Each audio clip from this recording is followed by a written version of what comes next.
Hey all.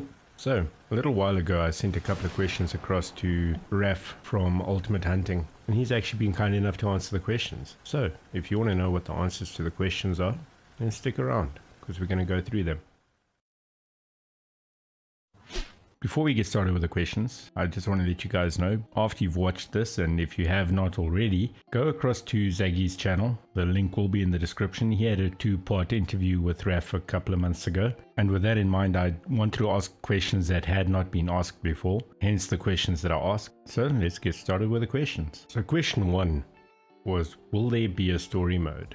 And if so, can we turn it on and turn it off depending on what we prefer? And Raf's answer was, I cannot confirm and I cannot deny. What I will say is that we want to have a story mode in the game, similar to that of Cabela's Big Game Hunter Pro Hunts, in our own style of course. If it did appear in the game, it would be completely voluntary and it would not affect your gameplay, which is something that I personally really like. At the end of the day, nothing annoys me more than running around just doing your own hunting and keep getting prompts to do a mission, or hey, have a look, there are tracks over there, I wonder what that could lead to. It really ruins the experience of just hunting. Question 2 was, will there be daily missions you can do to get more XP or cash? And the answer was, at some stage in development of the game, whether it's on release day or after release, we'd like to see them there. But remember, we already have many things planned for the game, and we would like many more features and additions to be chosen by the players. There will be polls published for this purpose, which is a really good answer as far as I'm concerned. The fact that they want to involve the community to actually choose where the game goes and what is in the game at the end of the day is very promising. Question 3. Since we know that there will not be trophy lodges at launch, will there be a way to save your trophies to place them in the trophy lodges at a later stage? And Raf's answer, yes. We tried to plan our system in such a way that every hunted animal that you decide to taxidermize is available in the resources of your trophy lodge. You will be able to choose every animal you taxidermized when customizing your home. Now that, number one, is brilliant. The fact that if you shoot something really remarkable and you want to save it for when lodges eventually come out, that you've actually got the option to do that and you don't just lose your trophy. I like the foresight that they know they want to put lodges in the game eventually, and at the same time they're giving you the ability to save your trophy for when lodges come out. And the other thing that I take out of this that I really like, term customizing your home is used. I really like that. Customization and the fact that it's your home opens a lot of possibilities. Question 4. Will there be a photo mode in the game? Answer, yes, there will, but we didn't start developing it yet. Now, if you guys have watched my previous videos, especially the video where I spoke about what I would like to see in the game, photo mode was near the top of the list, and just knowing that there will be a photo mode is phenomenal. Question 5. Will your maps be based on a specific country or county, or will they be based on a region? For example, South Africa versus Southern Africa. Yes, that could be confusing as we named our map based on California just California Hunting Reserve. But about the African one, it's just a Southern African Hunting Reserve. But answering your question, yes, we tried to reproduce each region's fauna and flora for locations the map was based on. The reason I asked this question is because the footage that's come out so far about the African Reserve, it looks like a mixture of several locations in Southern Africa. Most of it looks very Namibia-like. Some of it looks quite a bit like Botswana, and other parts do have the appearance of northwestern South Africa. We obviously haven't seen everything that they've got in mind, but seeing the stuff that they've shown so far just made me wonder if it's going to be specific to a country or if it's going to be a region. And I'm glad that they are basing it on a region rather than a country. Just opens up more possibilities. Question 6. Will clothing choice affect your visibility? And his answer was, it will in a few ways. Can't provide details right now as I could mislead you unknowingly. Now what I like about his answer in this situation is we finally get a modern hunting game where camouflage is actually going to be a thing and clothing choice has an effect. And then also the fact that he said in a few ways, which is very interesting. And has me curious to know what those few things are. Question 7. Will there be rare fur or plumage types in the game? And if so, will they be rare? His answer, yes, it will show up for sure. We will try to balance it well, but players will tell us for sure if it is too often or too rare. Also, I have to inform you that at the release date, only some animals may have unique color variants, but that should change shortly after release. I hope we will have enough time and human resources to do it for every animal. Once again, my appreciation for the fact that they're involving the community. And number 2, that they're not hiding the fact that not all animals will have rare fur in the beginning. And I think it's understandable. They basically building a game from the ground up. So to give attention to every single thing is difficult. I can fully understand that. And I must say I like the answer. Question 8. After releasing a map, would you add more species to that map at a later date? Or rather save them for a new map? Raf's answer, right now we have many species on each map, 15 or more per map. Animal species always can be added, but then the map population may be just too high, and you'll see an animal on every step no matter where you go. The more animal species we would introduce, the smaller population of each species would be, so it's not the best solution to have many different species on a single map. But once again, players will tell us their opinions, and we will decide what to do. Now the reason I asked this question is because something that I've seen in other hunting game communities is people always asking for new species.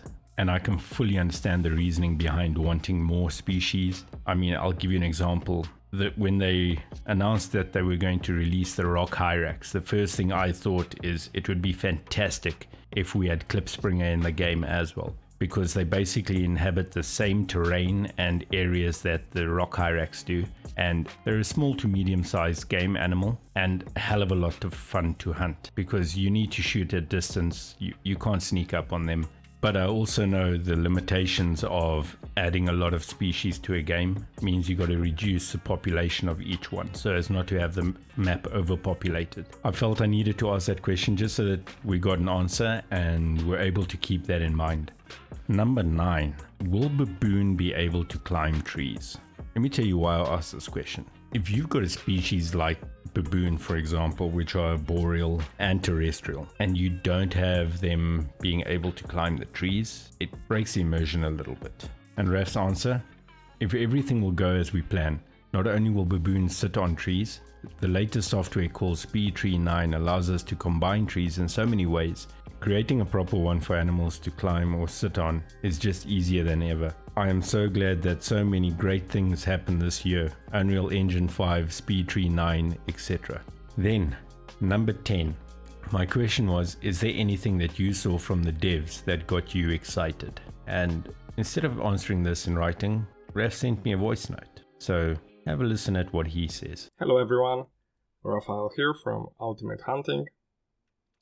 Today I'm talking to you as Ragnar asked me to answer a few of his questions, and I just couldn't, reject his questions, his proposal, as I just love doing for my community and talk with them. I am just a person who likes to talk.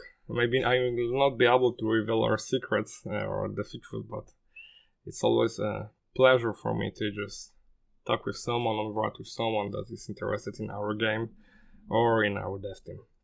So Ragnar asked me 10 questions, and the last one I decided to record personally is number 10, and it sounds like, is there anything that you saw from the devs that got you excited? To be honest, Ragnar, the whole process is exciting for me, but I am a visual learner and I like to see the proof of work, the real results on the display on my monitor. So I'm just really excited when I see the new animals, new animations, new equipment, or when I see the environment that I showed someone the references and I was thinking, look man, imagine that you are thinking about Africa and what you see, and they are showing me the results and I'm saying that yes, this is what I wanted, this is amazing guys, this is what I was looking for. I think the visuals are really important for me, And we have to also remember that when we are talking about hunting simulators, on the first place, I think there are animals. On the second, the environment, the world design, and there are other things in the third part, like gameplay and weapons and other parts. But so as I said, I just love the visuals. I love to see environment designs, new 3D animal models. It just makes me excited, as you got tingles when you see something sometimes. Anyway, Ragnar, thank you for your questions. It was a pleasure for me to answer. To be honest, create a hunting game was a dream since I was a kid. Maybe I'm not old now. I will be 30 in 2 years. But I never think that it will come true. And here we are now, and we are doing our best just to create a decent game.